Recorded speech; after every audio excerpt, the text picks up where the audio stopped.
PEGI 18.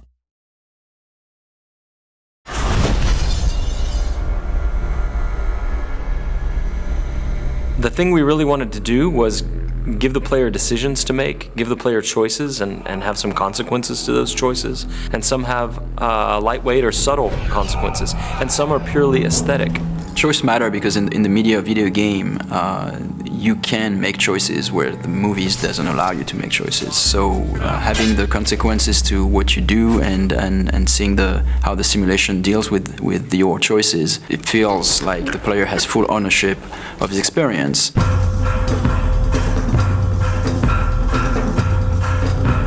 My goal is that everything that the player wants to do, he should be able to do it. As you can go everywhere, then it has to be functional everywhere. If he sees a door, it's an openable door. If he sees a roof, he should be able to climb there, and he knows that this is a valid path. As you guide Corvo through the world, as you see this world from a first-person perspective, you can constantly approach the game with all-out violence or subtlety, like you can be very surgical in how you move into an environment and how you deal with the assassination target.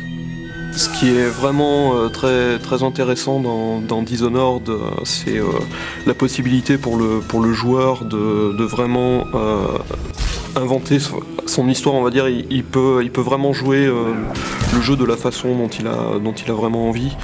Il peut très bien jouer au jeu sans jamais tuer personne, ou alors être une bête sauvage et attaquer tout le monde, mais ça aura des conséquences dans le jeu. I feel like we might have made the first assassination game where you don't actually have to kill anybody. Donc l'IA dans Dishonored est assez particulière dans le sens où il faut qu'elle réagisse vraiment à tout ce que le joueur est capable de faire, que ce soit de par ses pouvoirs ou que ce soit que le joueur peut être assez furtif par rapport aux IA. Dans Dishonored, le joueur a la possibilité donc de jouer de différentes façons, et s'il choisit la façon vraiment furtive, essayer de... There's really no reason for you to listen to me. If you ever need steady work, you come see me. Il peut écouter ce que l'IA va dire. Il peut écouter les conversations, il peut obtenir il peut avoir quelques indices en fait sur ce qui se passe, sur comment arriver à résoudre sa mission. Oui, donc le joueur va pouvoir utiliser des combinaisons de pouvoirs assez variées.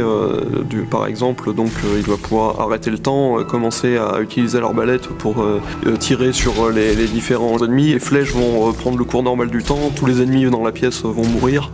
Il peut utiliser ça de façon... il peut utiliser des combinaisons complètement incroyables, et je pense que on va être assez étonné de ce que les joueurs vont être capables de faire. So when people play Dishonored, and once in a while they figure out something that just feels utterly creative to them and that they wouldn't have expected to be able to do in the game, that is a magic moment for us. That's what we live for. I watched a guy the other day do something I'd never seen in Dishonored before. He was running away after killing off a couple of high-profile assassination targets, 2 members of parliament, and he was up high on a balcony. And the jump would have killed him because it was maybe 4 stories up, but he had the possession power. And in our game, when you possess somebody, it's not like you leave your body behind and possess them with your mind. It's a corporeal thing, so you move physically into them, and then you pilot them around. And so he jumped off of this balcony 4 stories up and plummeted to the ground, and I thought he was going to die. He was on the pavement next to the river, but he was angling for this guard that was walking a patrol down there, and as he got close to the guard, he activated the possession power and moved into the guy, and it kills the inertia of the fall, and he lived and walked past the other guards who didn't know anything was wrong. And that is a moment you can't have in another game.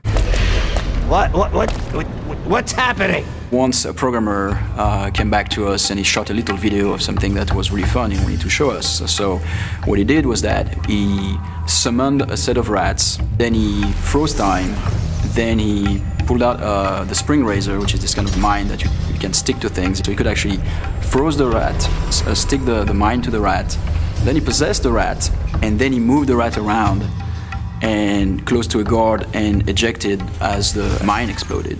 I think what is special to Dishonored is that the moment-to-moment emotion is great. In a shooter, for example, you know that shooting at a guy will kill you, and you have to take cover and progress, and well. But in Dishonored, you can combine things in a way that even the result can be unpredictable. For us, the thing that is a thrill is whenever we are surprised by the game. We see that for the first time, like a character responding to something, all those powers will chain together, and still the simulation works. For us, it's really mind-blowing. What I like to do when I'm playing games, to share experiences. Every player experience would be pretty different.